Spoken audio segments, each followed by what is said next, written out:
What up, everybody? This is Kevin, the host of Minorly Important, the podcast where we're going to talk about all minor league sports inside the United States. I myself have worked in minor league sports for a long time.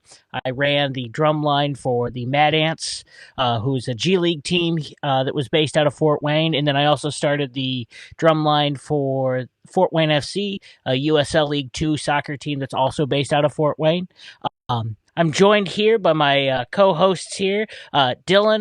Dylan was one of my drummers with us at the Mad Ants and also did Fort Wayne FC as well. Say hello, Dylan.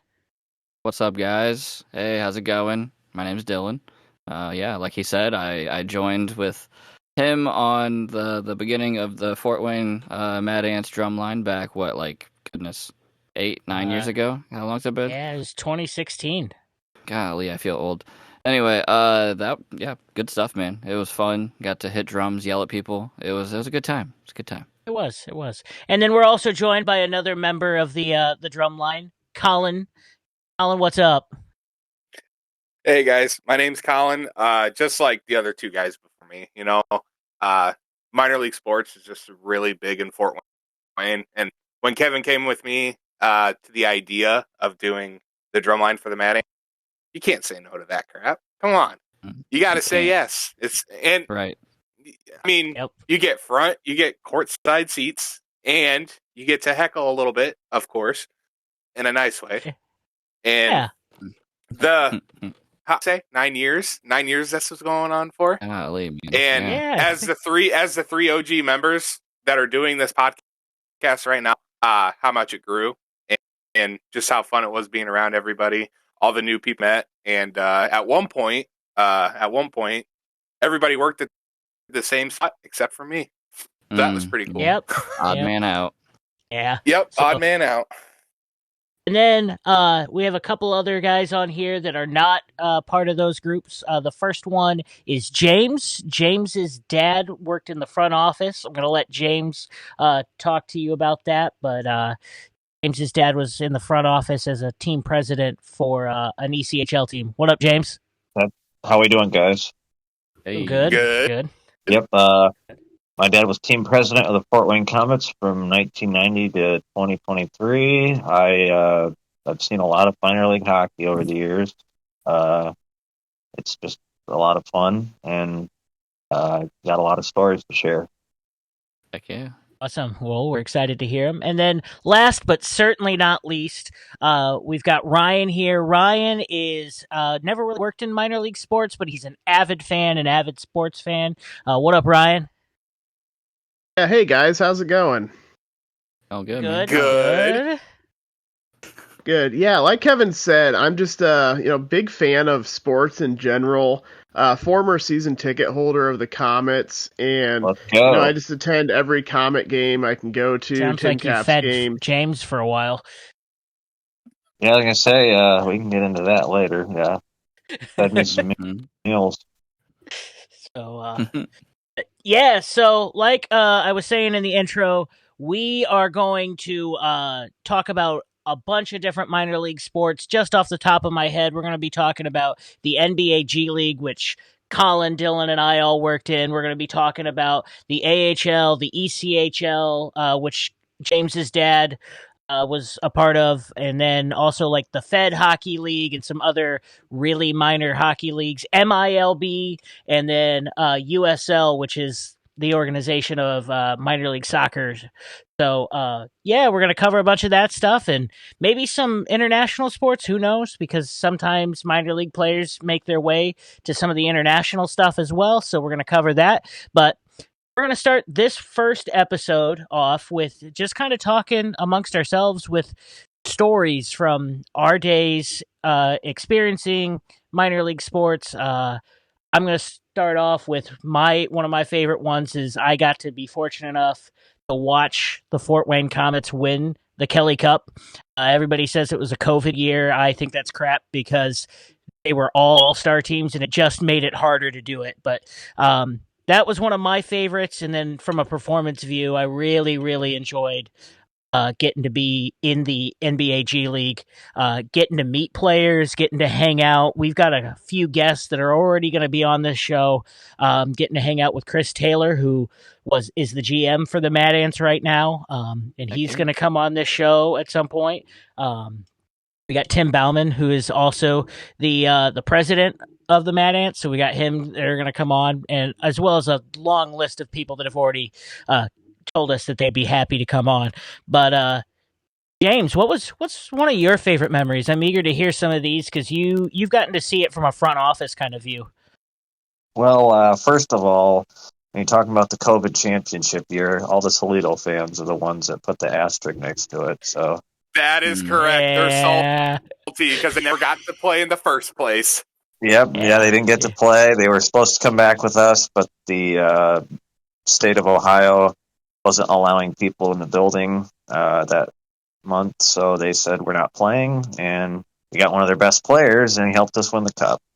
But I mean, it's the only way he would have won a cup.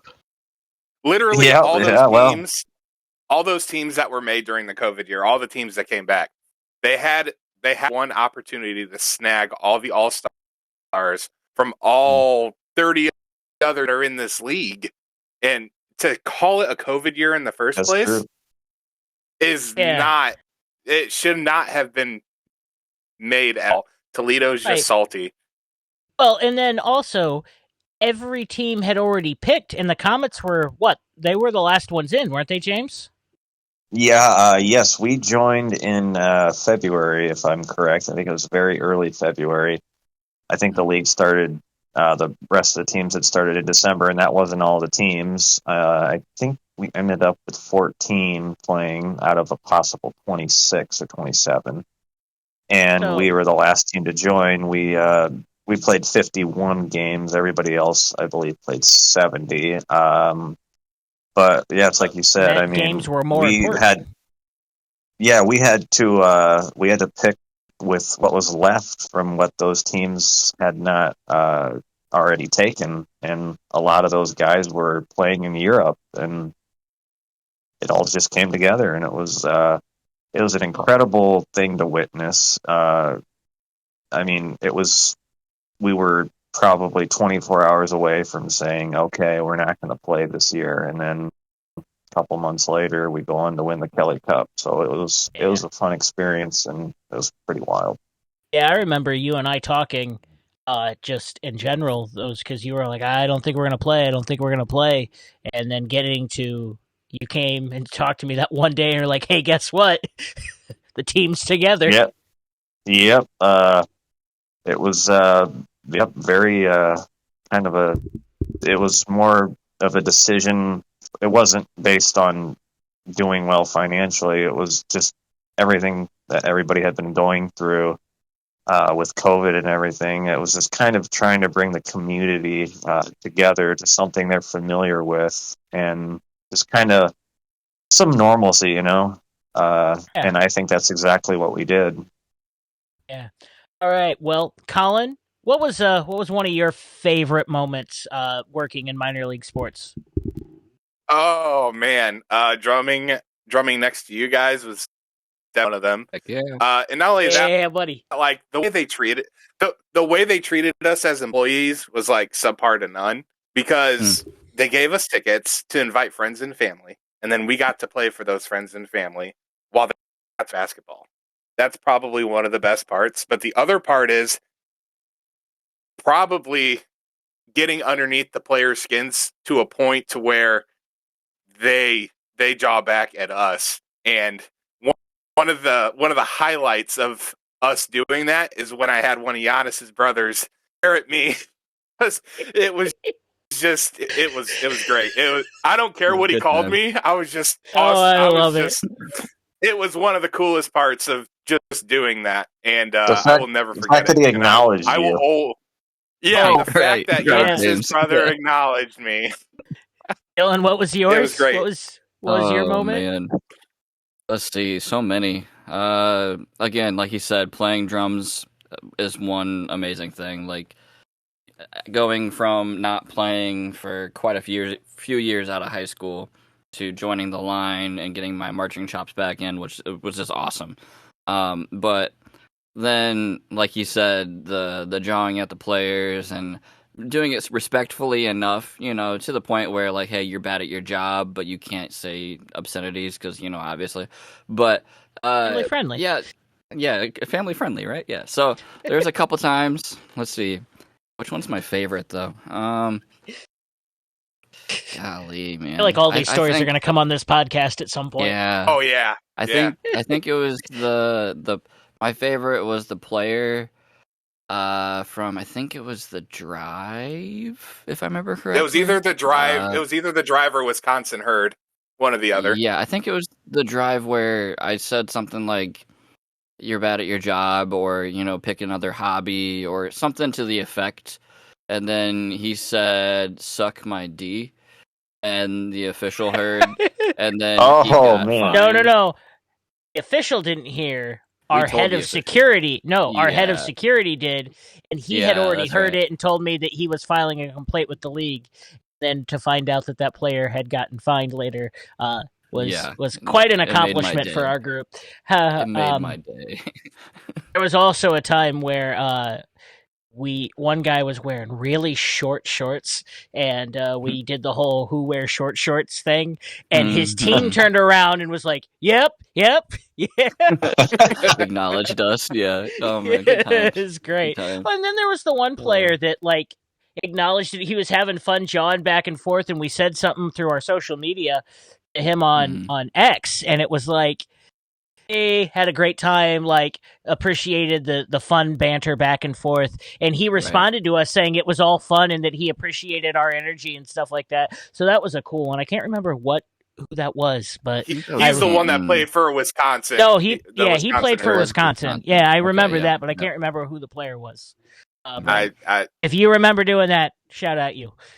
Yeah, man. Hop on the pod. Let us know. Yeah, man. Ryan, so you are the cool part of this podcast that gives us a real look from a fan's point of view. What's one of your favorite parts as a fan? Definitely my favorite moment as a fan has to come back to, we're going to come back to the COVID Cup year. That's just really the first time that I've, it was a long season. The whole season, we had the seats next to you were empty, the seats in front and behind you were empty because they had all the COVID restrictions. Then we get back to the finals, and they're like, you know what? We're opening everything up. There was 10,000 people in the Coliseum. We had nobody, no restrictions at all. Everyone was having a good time. And then just the party that ensued after the Comets won the Kelly Cup. I mean, that was probably one of the best moments in sports that I've been a part of. Yeah, I agree. Me too, yeah. James, you were on the ice. I remember being in the stands watching the trophy presentation and getting to see you on the ice. Well, I've been fortunate enough. Let's see, I'm trying to count here in my head real quick. I think I've been out there 6 times. We've won 6 championships. Out of how many times they made it to the finals? I don't know off the top of my head. I know you got some pretty good numbers for that. That's for sure. Yep. The first one, I was 8 years old. It was in 2003. We won the Colonial Cup in the United Hockey League. Remember that? Years. Then we had. I was pretty young. Yeah, no, it was, especially being a little kid. I mean, that was a blast. But then we had the IHL. We won the 3 in a row, the Turner Cups. That was pretty cool too. Turner Cup still at the Coliseum. Was the best Turner Cup was obviously the triple overtime winner. Oh, that is probably to this day, that is the best hockey game I have ever watched in my life, and I've watched a lot of them. Fun fact, my first Comets game was at the 2007 one. The finals game? Yeah. We lost the game. It was my first Comets game, and that started my obsession over hockey. Oh, that was okay. Yeah, that was the year you started Dylan. I got you. Yeah. Yep. The triple overtime was the Hodgman catch and shoot, right? What's that? That triple overtime was the Hodgman goal, right? Yes, it was Justin Hodgman. Yeah, who'd end up he'd play in the NHL for a short time, and we actually brought him back the next year and the year after that, and then he went over to Europe for a little while, and then came back and ended up playing for the Coyotes for a few games, and then dope. He ended up. I think he went to Europe for another year or two, and then he came back for the Comets and played in the regular season for the first time ever, and it was always a joy to watch him. It was fun. Yeah, I remember Colin ran into him at a club one night. Yep, indeed. Yeah. Let's not talk about that though. I was gonna say, yeah. Let's. I can kind of imagine where that's going. So. Yeah. I remember during the COVID Cup, 2 games in a row, I got to have probably the best seats I've ever had for a hockey game, short of my beer league games where I'm on the ice. But one of the best was watching. It went into overtime, and the goal scored was on the other end, and watching whoever scored. Oh crap! Who scored that goal? I can't remember, but they come flying down the ice on their knees. Was that Petruzzelli? I think it was Alan Lasarchik, the overtime goal. Oh, yeah, no, that's who it was. Yeah. It was Lasarchik. But seeing him on his knees come sliding down to the opposite corner right in front of us and banging on the glass after we had just won that game, it was awesome. And then also getting to see the conference championship game as well to go to the Kelly Cup was that I feel like is going to be talked about a lot on this podcast because it was a cool moment for all of us. I mean, I know Colin and Dylan and I, we got to, we had the ability, had the Mad Ants won, to get a ring. And that would have been incredible for me as a sports fan in general to just walk in and have a sports championship ring of any kind. I mean, we got to do a lot of cool things because not only were we involved in minor league games, but we got to go up to Pacers games and play. I mean, it was just, and I feel like, fun. Yeah, and I feel like minor league sports opens the door to so many people becoming fans of major league sports or becoming interested in sports. For crying out loud, James, Doc Emmerich got his start and love of hockey watching at a Comets game. Like, that's right. That's incredible. Like, I mean, and he's just a perfect example of like why we're going to cover minor league sports on this podcast. Like, nobody really talks about them very much. I mean, I know Spittin' Chicklets will cover, shout out those guys, will cover like the AHL and the ECHL every now and then. But like, mostly minor league sports is only covered by those teams or local news. There's nobody really talks about that stuff. And when we were getting together talking about this podcast, it was like, hey, like, nobody talks about minor league sports, and we all have unique perspectives of doing this and cool stories of behind the scenes. And that's what all of our guests are going to bring too. Like, we're not going to have a guest every episode, but that's what we're going to do. And I'm so excited to be on here with you guys. And I know that kind of sounds like we're ending the podcast, but we're not. But it's just like I'm excited. I'm excited to be, my guy. You better keep on talking. Yeah. So keep on trucking, buddy. Dylan and Colin, you guys remember? There were several stories of us getting to do some cool things from the Mad Ants point of view. And the best part is all of those crazy things we used to do and little gimmicks that we had and stuff like that, all were just part of the entertainment and just kept, like, they kept letting us do more stuff and more stuff and more stuff. Like, Tim was literally like, keep adding to the plate, please. Yes. Yeah, Tim loved. Crying out loud, we had a gong to play every time the other team missed free throws. And, like, somehow, like, I didn't think it was going to be a thing, but we became, like, part of the home court advantage.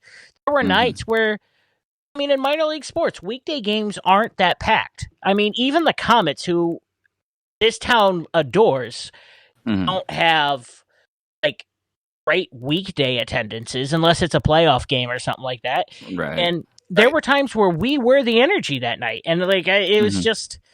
I would like to see more people take advantage of the fact that the minor league sports have cheaper tickets. They sometimes have more dedicated players because they're trying to get up to that next level. They're trying to do the next thing. And sometimes I had more fun watching a G League game than I did watching an NBA game. And we got to go to NBA games. Like 100%, yeah. And like because they actually have to try, though. Right. Like in the NBA, they're just making all this money. So if I miss this shot or I don't do anything cool, it's no biggie. But in the G League, it's a whole new level of like physicality. Yep. And like Colin, at your bachelor party, when we got to go to that Columbus Blue Jackets Detroit Red Wings game, like, go Wings. You could tell at the end at Columbus, because they lost 3-0. Like, they weren't trying, but I have seen minor league hockey players still giving it their all, being down, what was it, 4-0? Well, it's 4-0. Okay, 4-0. You could still tell, well, at 3-0, they weren't, is when they kind of stopped, like, trying. But I've seen G League games where they keep playing and they keep pushing. Yeah. For crying out loud, we were down by 34 points? Something like that. Yeah, it's like 30-something. Partway through the third quarter. It's the G League record for the greatest comeback ever is held by the Mad Ants after they were the team that gave up the greatest lead by ever. Fort Wayne. Yes, Fort Wayne. Before they moved to Indy. Yeah, that's a sad day. I'm not bitter at all. I'm not bitter at all. Aren't they playing in Noblesville or something? Yeah, they moved to Noblesville. That is I completely understand why they did that, but it also was a sad day for at least 3 of us on this podcast because we no longer got to be involved. But anyways, back to that. The Mad Ants came back. Was it 34 points or was it 35? I think 34 sounds right. Yeah, they were down 34 points partway through the third quarter and came back and won. And like, I remember being part of that game and being involved in that. And that was, Colin, were you on that roster? Yeah, I was there. Yeah, so all 3 of us were on that night. And it was one of the greatest things to be a part of.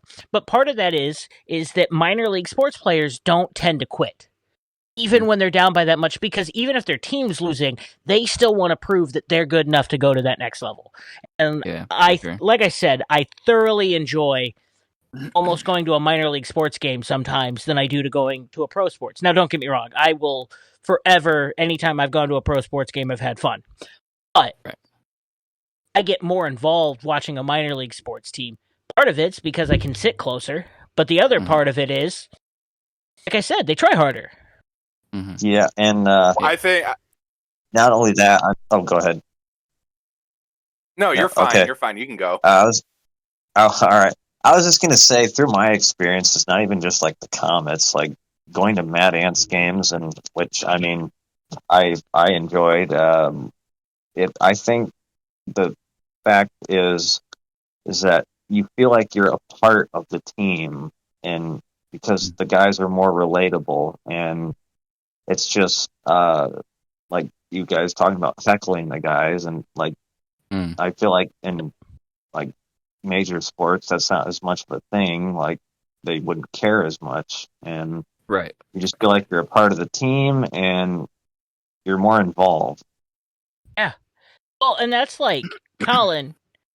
You and I went down to Pacers Fan Jam that one time, and.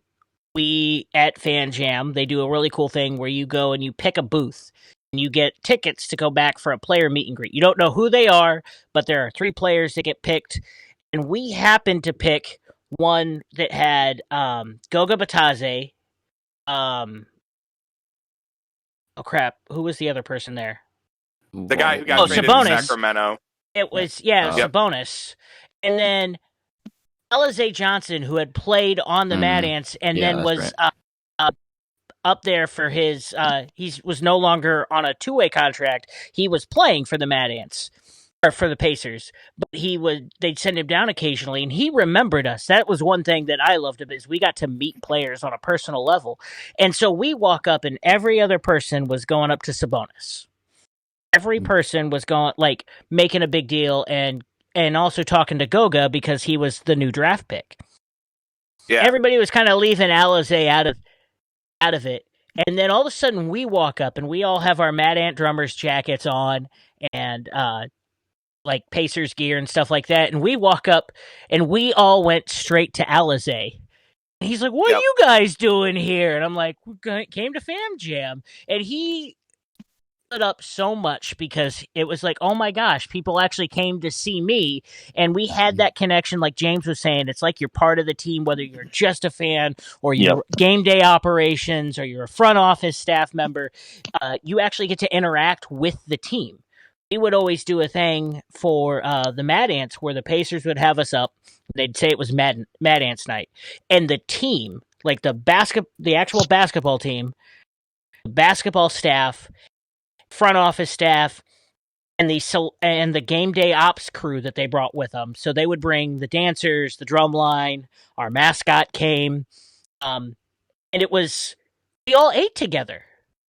Like, we had a meal, and we were all considered one big family. And I think all minor league sports are treated like that.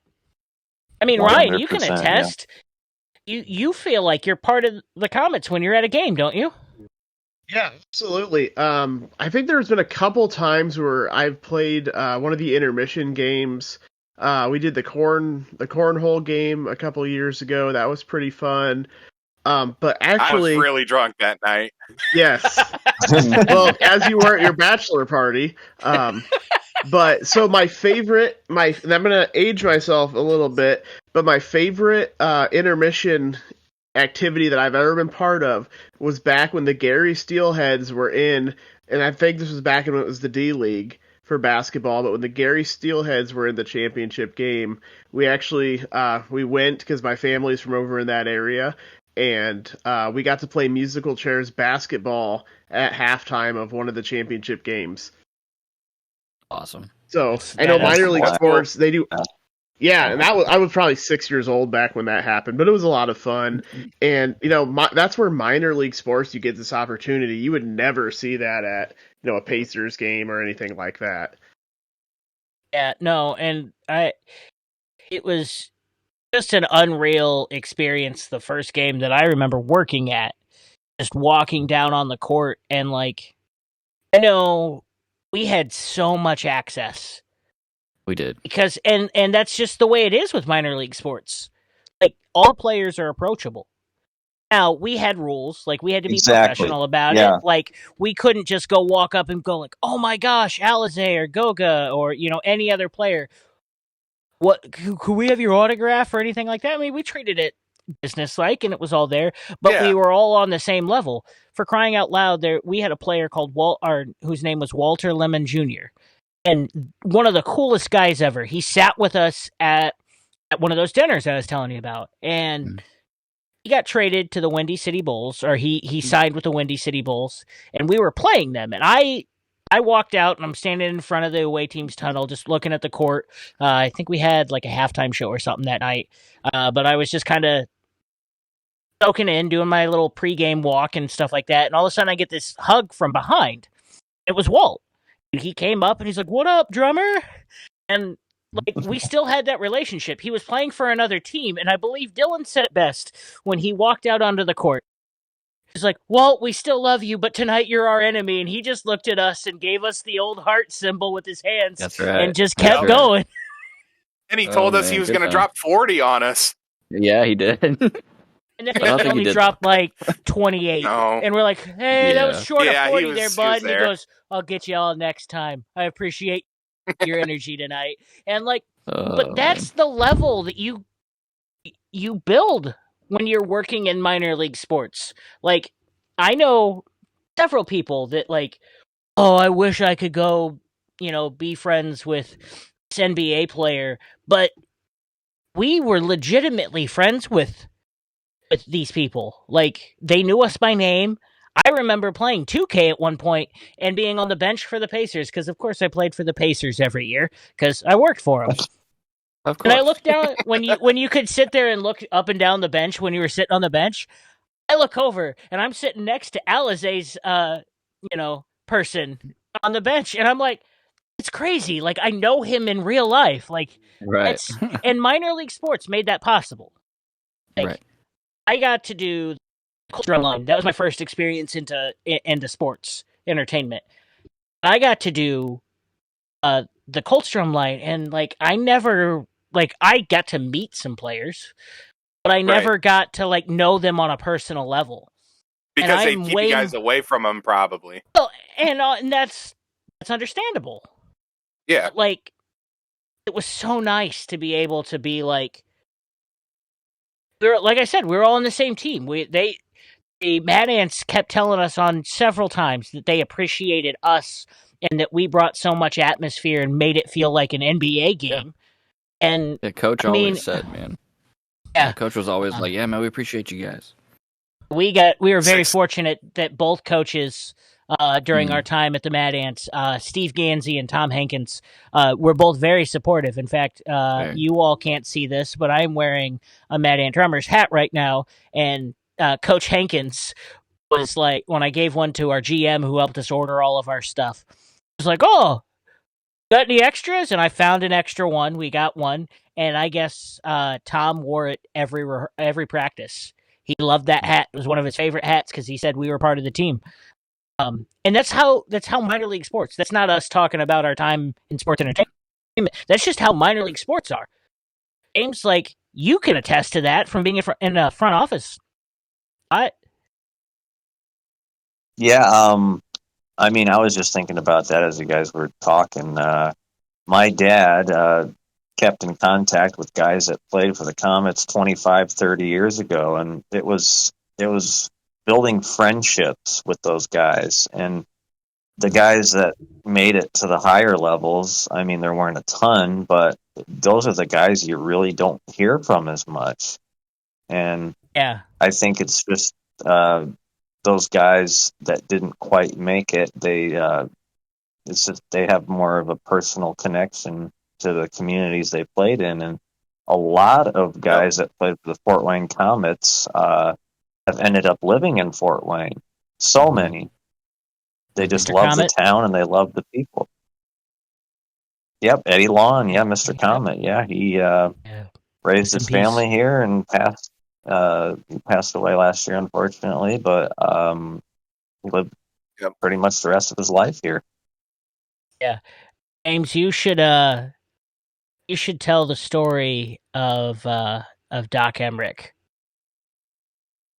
Yeah, so Mike Doc Emrick, who was a broadcaster in the National Hockey League for many years, he was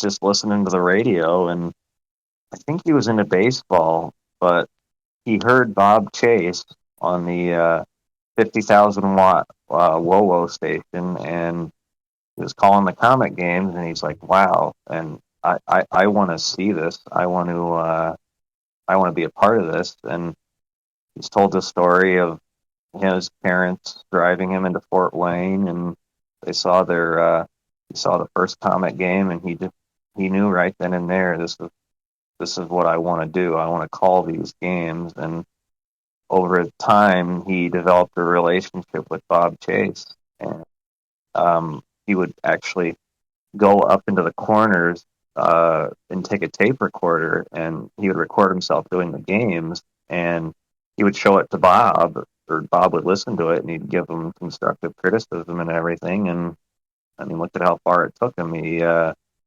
arguably the greatest hockey announcer ever, and I it was all through a minor league hockey connection. Especially when he called Stanley Cup final games, man. There's nothing like hearing good old Mike Doc Emrick call those final games. We sure missed his voice. Yeah. And that leads James into another story about Doc and your dad helping you out for a Stanley Cup Finals. Yep. So It was 2016, Game 5 of the Stanley Cup Finals, Penguins versus Sharks, and my dad knew Doc Emrick through his contacts like with Bob Chase, and we kept contact with him. And so Doc knew I was a big Penguins fan, and he said, "You guys want to go to a game in Pittsburgh?" And we were just like, "Yeah, that would be awesome." So we got tickets. We actually got to see him a few times at the game. Unfortunately, the Penguins did not win the cup that night. It would honestly have been a pretty wild night in Pittsburgh. I would have kind of been scared, honestly. But the best part was honestly what happened after the game. I happened to be staying, or my dad and I happened to be staying at the same hotel as the San Jose Sharks. So we get back to the hotel, and we're walking towards an elevator. Lo and behold, Joe Thornton, Brett Burns, Martin Jones, and Joel Ward are in that elevator. So my dad and I see this, and we're like, "Oh my God, elevator! Get in this elevator!" And we get in just in time. Door closes. There we are, standing in front of some of the greatest hockey players, and I'm wearing a Penguins jersey, first of all. But my dad introduced us who he was, and told us we were with the Fort Wayne, and they're like, "Oh yeah, we've heard of him." And so my dad says, "Well, under other circumstances, would you guys, if you ever want to consider playing for Fort Wayne, we can pay you $500 a week." And Joe Thornton with my dad says, "Yeah, it's cash under the table, right?" And we all had a good laugh about old it. Jumbo Joe. It was one of those moments. I was literally within maybe a half a foot of Brett Burns' beard. It was one of the weirdest experiences, but it was one of the coolest experiences at the same time. And I think Joe Thornton's beard is like, I was almost like, yeah, it's like, can I touch your beard? You had two of the greatest hockey beards right there. Yeah. Yep. Yeah, Joe had a good beard going, and Brett Burns has always got his beard. Yep. But yeah, we got off the elevator, and Martin Jones was actually in the room right next to us, so that was pretty cool. Well, and then Doc told the story on a broadcast one night. Yeah, Doc. Yep. Yeah, he sure did. Like, I mean, it's stories like that. Like, that connection happened because of minor league sports. Mike Emrick started calling hockey games, and I cannot imagine. I hear his voice, and I remember watching Powerhouse of the Red Wings in the early 2000s. Like, I remember, like, hearing his voice as I started to get into hockey, and just thought, wow, that is the voice of hockey. And so many NHL players, like, will say the same thing, and he got his start because of minor league sports. And, like, that's just incredible. Exactly right. Like, and again, like, I think it's incredible how many young kids go to a minor league sports game and are like, "Oh my gosh, like, this is incredible." I remember being a kid, and I'm a small person. I am not very big, especially as a kid. I was super tiny. And my parents used to take me to what used to be the Fort Wayne Wizards, or now they're the Tin Caps. But I remember going to a game on my birthday. We would always celebrate my birthday with my friends, and I'm standing along the fence. I'm trying to get my baseball signed by Tim Kostick. And everybody kept pushing me out of the way and kept pushing. And Tim noticed that. And Tim pushed everybody aside and grabbed. He goes, "I'm only signing one more." He pushed everybody aside, grabbed my ball, and everybody started throwing a fit. And he goes, "You were all being rude to this boy and pushing him out of the way. I'm only going to sign his ball." He signed my baseball and handed it back to me. Then he told me to wait here. He goes back into the dugout. All of a sudden, I believe it was his dad. His dad was out at batting practice with him for warm-up and walked back out and handed me a bat that he had broke in batting practice that morning, signed by him, and handed it to me. And I remember going, oh my gosh. Like, it was one of the coolest moments ever. And to this day, that bat is still hanging in the basement in my parents' house. I haven't moved it to my house yet, and it looks cool on my dad's wall by his pool table. So eventually I'll bring it home, but that is, like, I still remember that, and I will be a diehard Wizard/Tin Caps fan forever because of that. And there are several of those stories out there. So if you're listening to this and you want to share those, that would be cool. Maybe we can start doing, like, sharing fans' favorite sports stories. Yeah. And it's also, and it also is a thing where, like, it's more than sports. I remember working, and one of my favorite things is we always did a Christmas giveaway at a local place. At the Boys and Girls Club here in Fort Wayne, and we always, like, gave stuff away. And I remember hanging out with those kids while they got their cool Christmas toy or whatever they got to pick, and then they would come and play on my drum that I would bring with them. And moments like that, doing community stuff, and that's what, like, minor league sports does so much of that. So much of that stuff is, and it was one of the most incredible things, like, I love about it. And again, minor league sports does more of that. Like, I don't know how much I do see it in the NHL quite a bit, but I don't see it very often in, like, the NBA where the big star will go out, although that has been happening more. But I think they're taking a note from minor league sports and going, hey, 100%. If we go out in the community and, like, these players become part of the community, like, I've noticed Tyrese Halliburton from the Pacers has done that. Caitlin Clark as well. I know I'm talking a bunch about Pacers Sports and Entertainment, but that's because 3 of us worked for that organization. So it's we know a lot of the ins and outs of that. It's just, I think, how minor leagues. I agree, Kevin, and I just think it's really cool. The Comets have, a community service. That's probably a big award for the organization, because it shows that one person is willing to go out to the community and go above and beyond for everybody that lives in Fort Wayne. Yeah, that's a pretty big thing, right, James? 100%. Yeah. Yep. And it's the community touch in minor league sports, I think, that does more than anything. Mm-hmm. And that's what makes the fans come out. I mean, it helps to win, but when you have a personal touch with the community, whether it's the players or the people running the organization, that's huge. That's like, I mean, this city has been so lucky to have, in my opinion, 2 of the greatest mascots ever. AC the Eagle is an incredible individual. Whoever is in that costume gives it his all, or her all. I mean, I don't know. We don't know. Yeah, whoever it is. Every night. And then I was fortunate enough to know the Mad Ant, and that person's one of the nicest people you'll ever meet, first of all. But also, they were just an incredible athlete.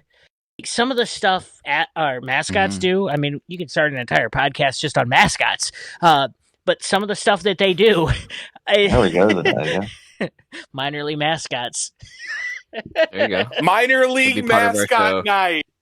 We could. Well, hey, we can do that. We kind of have that. Welcome, fans. We're gonna get minor league mascots on here all the time now, and call it a minor league mascot. Changer. Yeah. Actually, I don't know if I've told you guys, but we may already have one in the loop. BD, but that'll be fun. But like I said, down to that, you don't get to see a mascot in a major league team is socially acceptable, socially active. However, I know for a fact that sometimes when a major league mascot, and this isn't even in the Pacers organization, would come out and do a public appearance, it's not always them. 99.999% of the time when a minor league mascot is out, that's the mascot. Right. Yep. And it's... Yep, I can attest to that. I mean, and you look all the icy promotions. Yeah. It is always the same guy or girl, whoever is in that costume. It is the same person. But it's just it very few times that it is a different person. Like, try to make it so so much of a match. Doesn't feel like it's the same guy, and you can do that, or that it feels like the same guy, and it doesn't. You don't see the difference because they work so hard to make sure that everything is done like that one person. Because the main person kind of teach people how to do it. But Major League Sports mascots are paid astronomical amounts of money, and most of them had done minor league sports. Right. I want to say that Denver Nuggets mascot is considered the highest paid mascot, and he makes an astronomical amount of money. I can't even he makes six figures. Yeah, I think that's what it is. If somebody wants to look that up, and we can get an exact amount, but like it's crazy, it's insane. And those guys start off and get their shot in minor league sports. There's a great show on Hulu called Behind the Mask, and it takes you through a high school, a college, a minor league, and a pro mascot season. And one of my favorites is there are only 2 seasons, and the minor league mascot's the same guy both seasons, and it's him trying to get to that next level, because it's even still that same theory or that same experience of those guys trying to make it to a pro sports level, and that's everybody working together inside a minor league organization to make it to that next level. GMs want to make it from a GM to a minor league team to a pro sports, and it's just incredible. By the way, you were right, Kevin. The Denver Nuggets mascot is the highest paid in the world, and this guy, this mascot makes more than what an NHL rookie first year contract would make. He makes $625,000 a year. Plus health insurance and paid time off. Yeah. Just to jump around. Well, I mean, it is really expensive to live in Denver, so I can understand that much money. That's his job. He makes more money than a Colorado Avalanche rookie. Like, think about that. He's not playing the sport. And he's not even on a 2-way contract. Yeah, he's not going up and down. He's literally just staying in one spot. Hey, Dylan. You don't even have to go to the road game. Oh. Yeah, stay at the home games. Right. Yeah, just the home game. Dylan, for crying out loud, we got told, yeah, well, I'm professional in my league, one of the heckles you got. And I'm like, you looked at him and go, I'm on the same level as you, and this isn't even my primary job. Yeah, I was like, I bet I make more a year than you in my real job. Oh, that was like we were at a Comets game, and Moreno, was it Moreno? He played for the Comets. Brandon Moreno. He I believe it was him. Chirped my brother and said, "You pay to see me," and my brother's chirped back with, "I make twice your salary." Right. And it was just like, yeah, like they're gonna. I mean, it's always fun stuff. Like, you know, I mean, he's right. We did pay to see them play, but like, I just like the interaction you have. Like, if you did that in an NBA game, LeBron would have you kicked out. Oh yeah. Yep. Yeah, for sure. But we have so Ryan and I used to we had a long streak of just going to Comets games and sitting next to the away team bench for I don't know, Evan Ryan, Rankin, what would you say, like 2 months? It was like 2 solid months. Like, it got to the point where we knew all the Walleyes players and staff. Like, Evan Rankin would slide us pucks. Smelling salts Todd, too. The trainer, he would throw smelling salts to us. We'd always try to give him a beer, but he'd be like, "Nah, I can't drink this." I'm like, "What about Jack?" And he's like, "Man, I wish." But no, like, he would give us pucks and you drink beer spray us with water, all that good games. stuff. Come on. I would tell you, I would tell you the team who hated us the most for 3 nights that they were there was the Whalers. They absolutely hated no matter what. Yes. And I would say the team that hated us the most in the G League was probably either the Herd or Canton. Ooh, Canton. Canton Drive, so, for those of you that don't know, Dylan got a Canton coach to break his clipboard. Oddly enough, that was the game we came back from 34 down. Yeah. Yeah, I don't even remember what I said. It's so long ago, but it was something good, apparently. I think you said, wow, that lead wasn't very impressive, was it? Or something like that. And he had nothing to say. Yeah. He breaks a clipboard. We started to tell Dylan we were going to get him little stickers that are like on a World War II plane where they would like put a little decal on the plane every time something happened. And we were going to put like wad dollar bills for any fines he caused. Right. Or anything. Well, the funny thing is, if you know me, I'm pretty subdued. Like in real life, I don't talk. I'm pretty to myself. I don't care.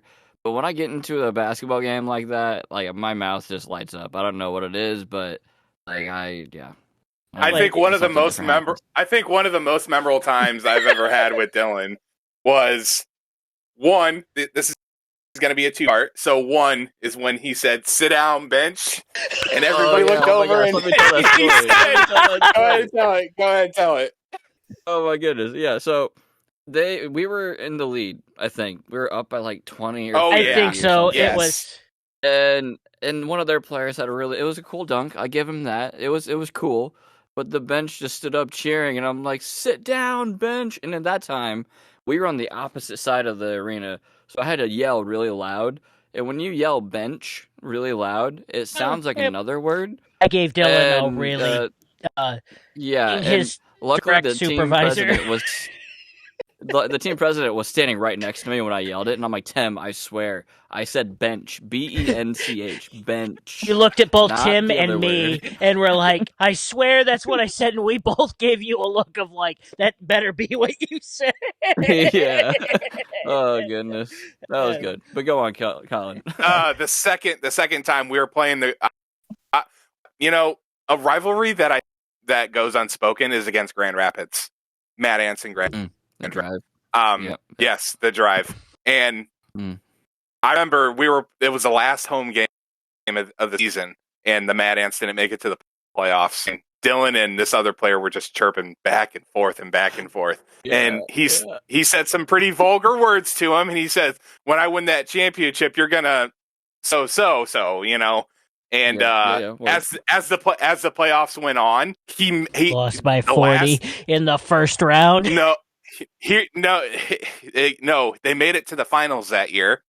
No, they didn't. And yes, they did. He did because he went up for the last shot. He went up for the last shot that was going to tie it, and he missed it. This who was talking all that crap to Dylan. That was the first round of the playoffs. Well, they never made a final. First round. Did they never make a final? No, it was still funny. Let's do some fact checking. I don't think so. Yeah, we're somebody look it up. We need Ryan. Ryan, do fact check. No, I'm just kidding. But I just thought it was cool as a full circle moment in general because he says when I win a championship, and then he goes up to make that shot and he misses it. I think Dylan, didn't you tweet at him? Last game, actually, no, I never tweeted, but I think we were actually beating him that game. It was something like we did win that game. I think. Yeah, we won that game, and I'm like, we might not make it to the playoffs, but we still beat you today or something. And yeah, it was good. Good times. Good times. Good times. Good times. Yeah. So I could throw something in about the Mad Ants. I was actually at the championship game when they won in 2014, and it was a lot of fun. Ron Howard, baby. I witnessed. Yep, Mr. Howard, or what's his name? Mr. Mad Ant, that's his name. Yeah, Ron Howard. Mr. Mad Ant. Mr. Mad Ant. But I went to the championship game in 2014, and I mean, I was having fun. It was an exciting game. There was good atmosphere, and unfortunately, I mean, I wish the Mad Ants would have had a little more attendance here because, I mean, all the Mad Ants games I went to, I had a great time. It was a blast, and it's minor league sports. Yeah, I mean, that was one thing at the Mad Ants we really prided ourselves on, was our in-game. Because we wanted people that weren't even really into sports to like, oh, I want to go to a Mad Ants game. And oddly enough, it didn't look like they had that many, but they would always have one of the top attendances in the league. There were times where we blew everybody else's attendance out of the water, but as big as the Coliseum is, it didn't look like it didn't look like there were a lot. True, yeah. I mean, for crying out loud. Looked like there were a lot of people in blue shirts. Yeah. Yeah. Yeah, I mean, it was great. You got to think about it, though. Like, most other minor league arenas aren't the size of the Coliseum. It's like a high school gym, basically. So it's going to look like a lot more. Some of them are literally playing in high school gyms. I believe. Right. It's not like when the Toledo fans go on about their attendance. It's like, you guys have 4,000 seats. I don't want to hear your attendance being good. And that's like what we have for the Comets have to sell 10-5. That's like the Comets Wednesday night attendance. Like the lower bowl. That's about it. Right? Yeah. But no, like in what's I have to fact check that. I might have to fact check that one. Yeah, well, you know, I'm just throwing out understand people that we are going based off our memory and may not always be accurate. We will try to make sure on future episodes that we are double checking our stats there. And somebody needs to be the stat checker. Yep. But like, it's just like I said, minor league sports connects. It also connects to your community. For crying out loud, we did, Colin and Dylan, you guys did Fort Wayne FC. I don't think you all did it at the same time, but like. Fort Wayne FC is a USL League 2, which is technically a semi-pro league. The players don't get paid, but they are working their way up to climb the ladder in soccer. And it's still the further you go down minor league sports now, the further it is becoming more and more fan friendly and fan focused stuff. And it's just incredible now because it feels like everybody is trying to make it feel like a pro game anymore. And the stuff for minor league sports is becoming so pro centric, and it's incredible. Like the Mad Ants, they tried to do pro level entertainment all the time, and our mascot would do tricks and stunts off of a trampoline. And I know other teams' mascots were doing that. Dylan got to be jumped over. That was fun. And then, like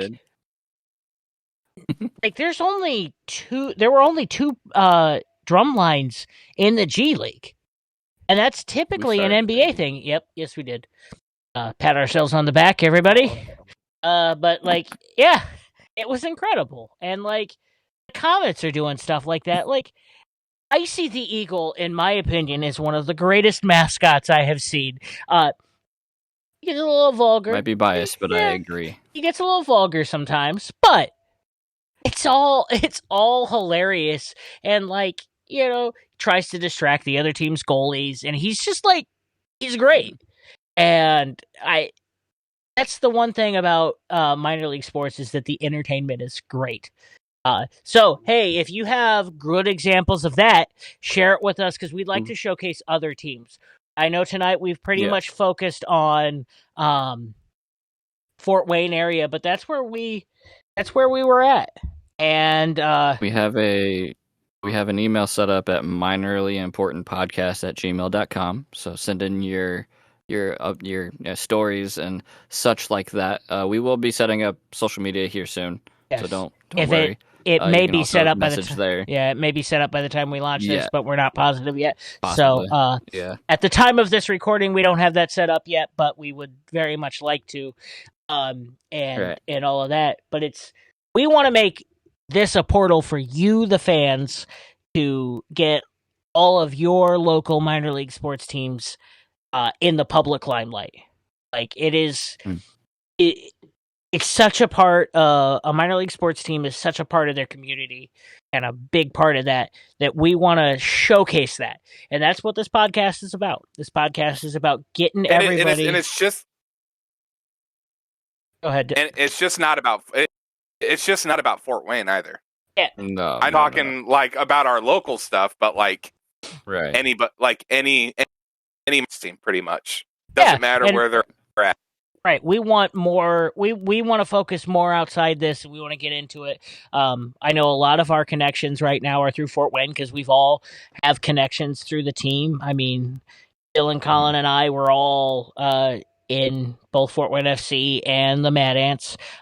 Clearly, James has connections at the Comets, so we talk a lot about that. Ryan, we didn't really talk about this. Ryan does something incredible. Ryan and his wife coach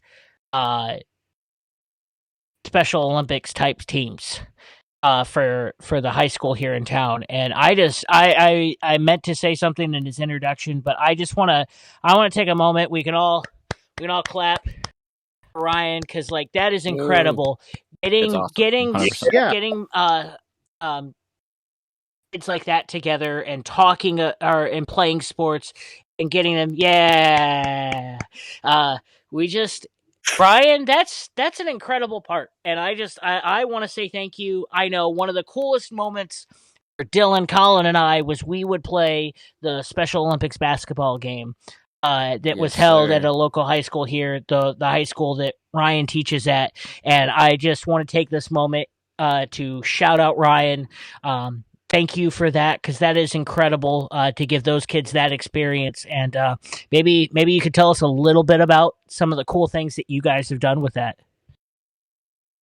Yeah, so it's called Unified Sports now. It's part of the IHSAA, with just like football, basketball, any of those other sports. So what it is you have a roster of students with and without intellectual disabilities. So you'll have your athletes who are your students with the disabilities. Your partners are going to be your general ed students, so students who don't have the disability. And it is very competitive. So we are currently involved in 5 sports at DeKalb High School. So I coach year round. And we were talking about championship rings earlier. I don't want to brag or anything, but we've been to the state championship 6 times. So I currently I'm looking at my ring box. I have 2 championships, 3 runner-ups in there, and then let's go. In January we get our 3rd championship ring. Yeah, let's go. So the downside is, so as you mentioned, my wife, it's going to be really hard for me to catch her because she was a coach on the gold medal Special Olympics basketball team. So I will never be able to catch her because she always will have that one more ring than me. We should have her on sometime to talk about that. I know it's not technically minor league sports, but I want to shine light to that, and I want to. So we should have her on and talk about that because that's incredible. And as much as we are all involved in minor league sports. And I think you have one of the cooler experiences of getting to work with those kids and do that and bring that opportunity to them. So again, I just wanted to highlight that for Ryan. Ryan is an incredible individual and doing all of that. And I just kind of wanted to do that. But real quick, because we are running out of time on this one, I just want to give everybody a chance real quick to just kind of tell us all what minor league sports means to them. And Ryan, we'll give you the honor of going first. Minor league sports is really where I got my start in like watching sports, being like going to games. Growing up, my family would go to Comets games every weekend, Friday, Saturday, Sunday. If they were home, we were there. So that was just a really big bonding time. And that, the nice thing is, even families that, financially, you don't have to strain yourself to go to these games. It's not like going to an NHL game where, your one ticket's going to cost more than your family of 4 going to see a Comets. So that's just where I think ECHL really bonding family and, friendships, like going with Colin and our buddy Zach Shutt all the time. That's just where, minor league sports are awesome for things like that. James, you want to? Yep, but the personal connections, the personal connections and the relationships you develop with, not just the players, but even like sometimes the management and everything. And just from the stories that we've been telling, just imagine how many more stories are out there from different cities and different sports. Yeah. James, for crying out loud, your dad who knew me, like he knew you and I were friends and would always say great things to me. But there was one game where me and another buddy were at work gave us free tickets and we were sitting up in the 600 level, and that's where your dad would work, the GM and all that stuff.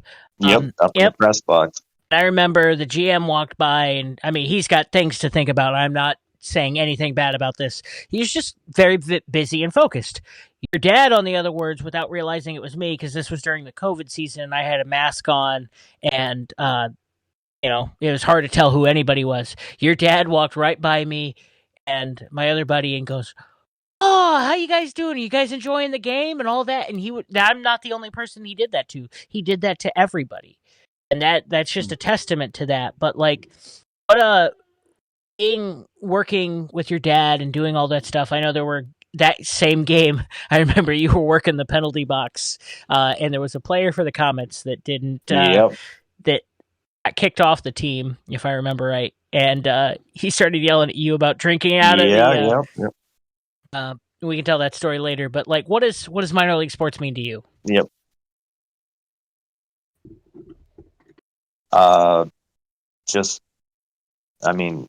Really everything. Minor league sports has been my life for a long time and continues to be. Not just the Comets. I go to Tin Caps games. I wish I could have gone to Mad Ants games. I should have. And I'm looking forward to going to more of the soccer games here. We got that new stadium that's dude, that's going to be awesome. We may have to have some of our connections over there come on and tell us more about that stadium, because having a minor league sports team, I've got connections there too. Yep, we all do. Yeah. So, but it's So I'm sorry, I didn't mean to interrupt you. Nope, there you go. All right, well, Colin, what does it mean to you? Okay. All right. Well, as much as I know, this is what I remember. So Ryan and I have known each other for a long time, like a long time. I think we first met in kindergarten, Ryan? Yeah, we were, back in Miss McAfee's class, back at country. No, not country. That's where I teach now. J.R. Watson, back in the year 1999. Wow. Yep, that's a good. I went to that school. So went on. Ryan and I just became closer and closer without even realizing it. And one day he said, "Hey, you want to go to a Comets hockey game?" And I looked at him. I was like, "What's Comets hockey?" And so I ended up going with him that night. What did you say? Yeah, exactly. now James is over here looking like, "Are you kidding me right now?" But anyways, so it just means a lot because it put together one of the best friendships I could ever have with somebody. So lo and behold, that Comets game that we went to, stupid dog, it was Steve Fletcher's retirement game for the Comets. So that was a that was a pretty big game for me, because I will never. That's a hell of a game to go to. I mean they only played him like one or two shifts, and everybody was always like, "Play Steve, put Fletcher in," and they wouldn't. And they wouldn't put him in. No, they wouldn't put him in. But like, league sports has just brought all to get a bigger connection. Like, it makes you go out, it makes you talk to people, and then obviously we're all sitting here, we're all friends here, so it's something that you can't take away. Because I feel like if you ever take something as minor league sports away from me, we're all going to be sheltered and able to do anything. Yeah. Yep, agreed. I mean, going to that same point, Colin, James, I had tickets to the Doc Emmerich Comets Hall of Fame induction, and later after that, they released a video because that was right before COVID. That was the game after. They played that game and then they shut down due to COVID, and they released a cool video of Doc Emmerich, which they had shot for his retirement from hockey. But he was sitting in the seat that he sat in for his first hockey game at the Coliseum. Mm-hmm. And that night that he was inducted into the Hall of Fame for the Comets, I happened to be sitting in that seat.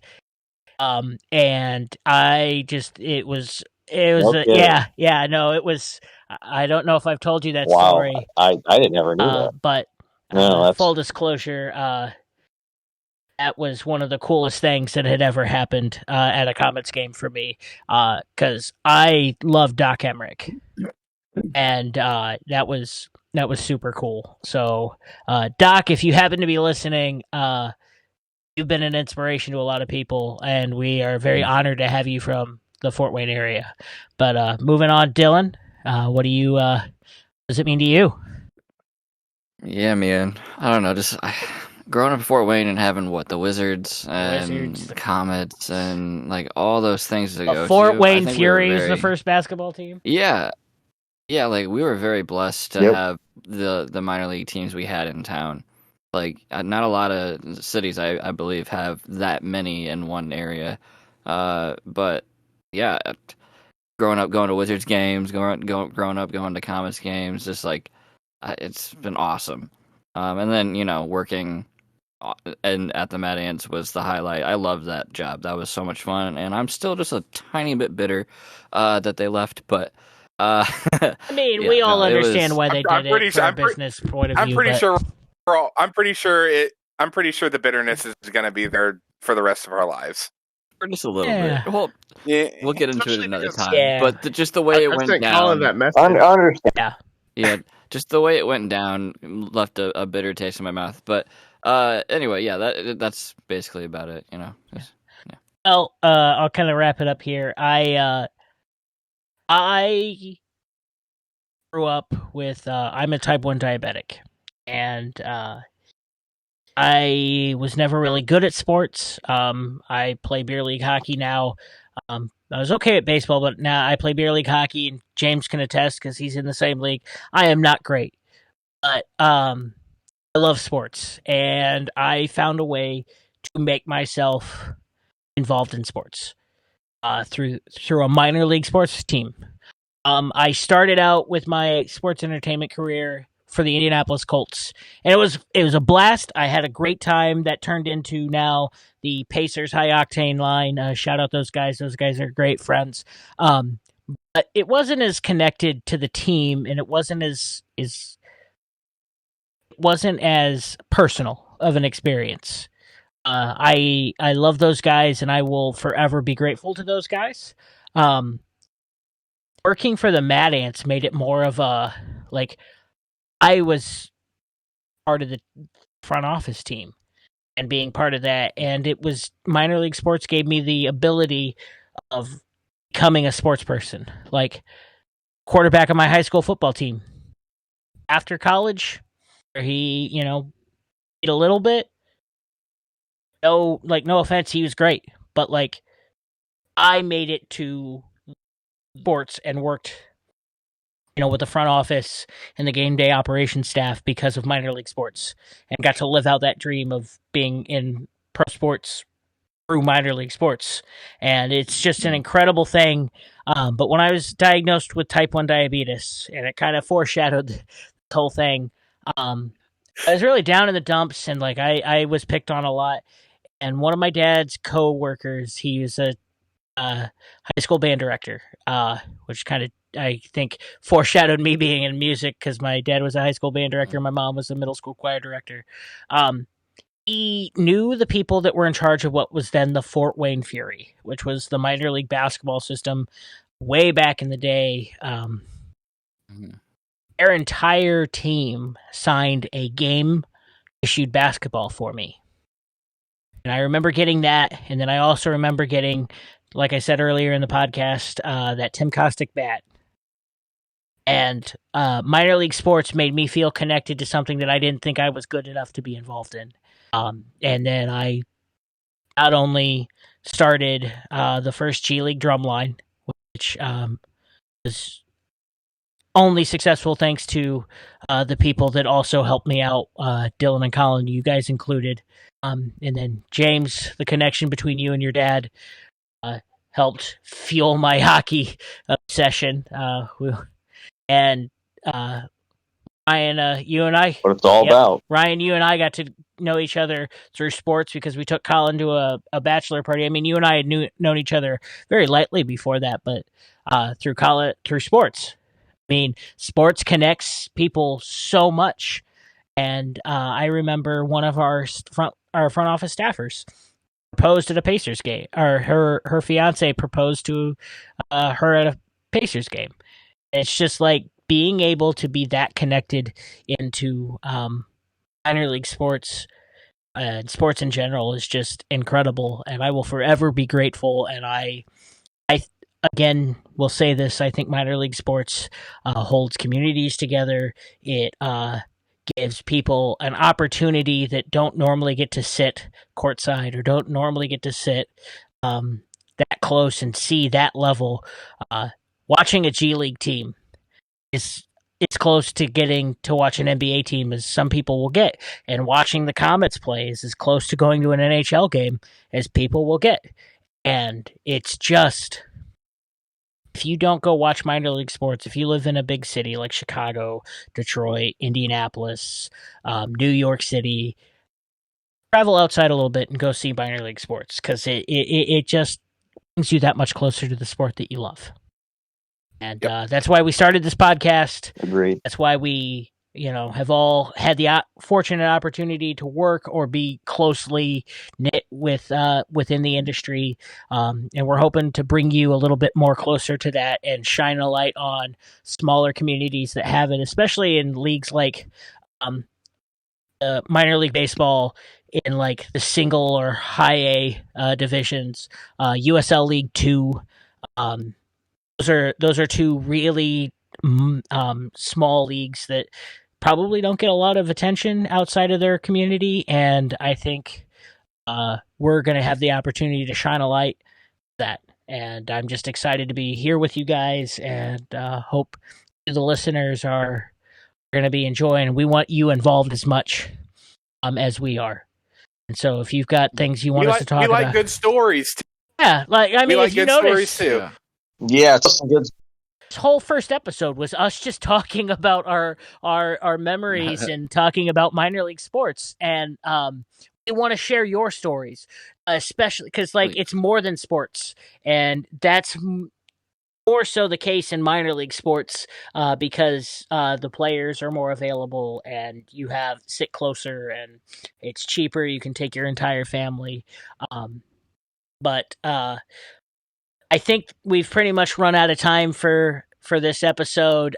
We are thankful that you're listening, and from all of us here, hope you have a great evening, and we will start following us and watching out for when we have our social media pages. But in the meantime, take care, guys. This is minorly important, and we hope you have a great night.